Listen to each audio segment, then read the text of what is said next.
Hello. From the description of the video, you can download the firmware files of the Vivo smartphone phone. Firmware is the main file of smartphone operating system, also known as flash files or stock ROM. The files we are providing you are official file. You can upgrade or downgrade the software of your phone with the help of these files. And if your phone is dead, so by installing these files on your phone you can repair the dead software of your mobile phone. With the help of this firmware you can get rid of problems like IMEI problem or unknown baseband of your smartphone. This video contains the files of Qualcomm Vivo smartphone. By the way, we will flash this phone with the help of Qualcomm flash tools. Before flashing, make sure that the files you are installing on your phone are these files compatible with your phone model. If the files don't match your phone model, your phone might be dead.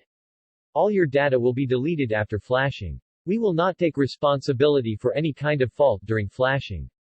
This is an official stock firmware provided by the company that introduced the Vivo smartphone.